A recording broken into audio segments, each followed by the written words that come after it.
Hello everyone, स्वागत है आप सभी बच्चों का इजी प्रेप पर। एक बार फिर से उम्मीद कर रहे हैं आप सब बच्चों की तैयारी बहुत ही बेहतरीन चल रही होगी। जैसा कि आप लोगों ने थंबनेल पे देखा होगा, एवरेज मार्क्स के अंदर इतना बड़ा फर्क, जो शिफ्ट वन है और जो शिफ्ट टू थी, उनके एवरेज मार्क्स के बीच में डिफरेंसेस आ रहे हैं। इससे पहले मैं आप लोगों को कुछ अपडेट्स दे देता हूं। वैसे तो आप लोगों को पता चल गया होगा कि जो 22 अप्रैल के दिन रेलवे का आरआरबी जेईई सीबीटी 2 का जो पेपर हुआ था, वो सेकंड शिफ्ट पूरी तरीके से रद्द कर दी गई है। लेकिन फिर भी अब हम शिफ्ट वन और शिफ्ट टू के एवरेज मार्क्स को कंपेयर करने की कोशिश करेंगे और देखेंगे कि एवरेज मार्क्स में ये फर्क आ कितना रहा है और क्यों आ रहा है, इसके ऊपर भी हम बात करेंगे। जैसे अगर मैं मैकेनिकल की बात करूंगा तो मैकेनिकल में जोन अलग है, ऑफकोर्स शिफ्ट वन में और शिफ्ट टू में जोन तो डेफिनेटली अलग होना ही है, लेकिन फिर भी कंपेरिजन यहां पर किया जा रहा है कि यहां पर जो 70s में आने वाले मार्क्स आप देख सकते हैं, लगभग आपके पास में 5 ऐसे जोन है जिन्होंने 70 को क्रॉस किया है। लेकिन जब आप शिफ्ट टू की बात करेंगे तो आप लगभग लगभग अगर आप देखेंगे तो 9 जोन ऐसे हैं जो क्या कर रहे हैं, 70s को क्रॉस कर रहे हैं। इवन बहुत सारे ऐसे हैं जो 75 को भी क्रॉस कर रहे हैं। तो मैकेनिकल के केस में शिफ्ट टू के अंदर एवरेज मार्क्स 3 से 5 नंबर ज्यादा हमें दिखाई दे रहा है। उसके बाद अगर हम लोग बात करें सिविल के लिए, तो सिविल के केस में देखिए यहां पर एक ही जोन ऐसा है जो 70 क्रॉस कर रहा है एवरेज के केस में, और वो आपका कोलकाता है। लेकिन जब हम लोग यहां पर आएंगे, अजमेर 77, इलाहाबाद तो आप देख सकते हैं यहां पर जो प्रयागराज है आपका वो 81.14,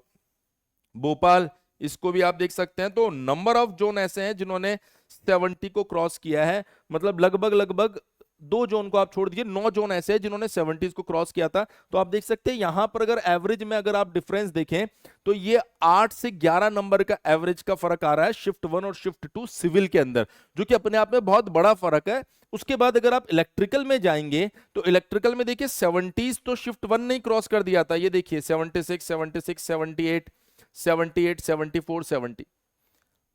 और शिफ्ट टू को देखेंगे तो उन्होंने 80s क्रॉस कर दिया, ये देखिए 81, 86, 85, 82, 84, 83, 80।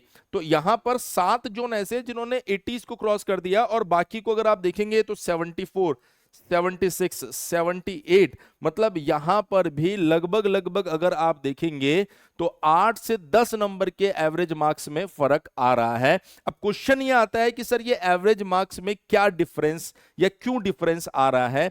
नंबर वन, पहला पॉइंट ये हो सकता है कि सर शिफ्ट वन के कंपैरिजन में जो शिफ्ट टू है वो आपकी आसान रही होगी, तो बच्चों ने ज्यादा पेपर अटेम्प्ट किया होगा और एक्यूरेसी ज्यादा अच्छी रही होगी। पर जो हमने बच्चों से बात की उसके हिसाब से शिफ्ट टू इतनी आसान थी नहीं। पहला पॉइंट तो ये हो सकता था। दूसरा पॉइंट ये है कि जैसा कि शिफ्ट वन का जब एनालिसिस हो जाता है, आपको पता है कि दोनों शिफ्ट के बीच में 3 घंटे का समय था। अब शिफ्ट वन का पेपर होते ही बहुत सारे यूट्यूब चैनल पर उसका एनालिसिस आया, बहुत सारे टेलीग्राम ग्रुप में वो क्वेश्चंस आए, तो हो सकता है बच्चों ने उनको देखा होगा। देखने से उनको एक पैटर्न के बारे में आइडिया मिल गया होगा कि क्या क्या और किस तरह के क्वेश्चन पूछे जा रहे हैं, और उन्होंने जब आंसर्स सुने होंगे तो मजेदार बात यह हुई कि शिफ्ट टू के अंदर नॉन टेक के 50 क्वेश्चन वही आ गए। तो उस फैक्टर का भी एक बहुत बड़ा इंपैक्ट आपको इस एवरेज मार्क्स में देखने को मिल सकता है। तो हमें ऐसा लगता है कि ये दो ऐसे फैक्टर हो सकते हैं जिनकी वजह से एवरेज मार्क्स में बड़ा जो भी आपको बढ़ोतरी देखने को मिल रही है या इतना बड़ा गैप देखने को मिल रहा है वो मिला होगा। अगर आपको लगता है कि नहीं सर इसके अलावा कोई तीसरा कारण भी हो सकता है शिफ्ट टू के एवरेज मार्क्स के बढ़ने का, तो कमेंट सेक्शन में आप लोग वो जरूर बताएं। इसके अलावा वो सभी बच्चे जिनका शिफ्ट टू कैंसिल हो चुका है, उनको दोबारा आरआरबी जेईई सीबीटी 2 का पेपर देने को मिल रहा है, उन सभी बच्चों के लिए यहां से एक स्ट्रॉन्ग मैसेज है कि शिफ्ट टू में कंपटीशन ऑफ कोर्स आपको बहुत अच्छा देखने को मिल रहा है, तो आपको मैक्सिमम क्वेश्चन अटेम्प्ट करने पड़ेंगे। इसलिए वो सभी टॉपिक्स जो आप इस बार छोड़ के गए थे और पेपर में आपने देखा कि आरआरबी ने अपना जो सिलेबस दिया था उस दायरे से बाहर जाकर भी क्वेश्चन पूछे हैं, तो इस बार आप उन टॉपिक्स को पढ़कर आए, क्योंकि पेपर को ज्यादा से ज्यादा अटेम्प्ट करना पड़ेगा। कट ऑफ जितनी लो आप समझ रहे हैं उतनी लो जाने वाली नहीं है।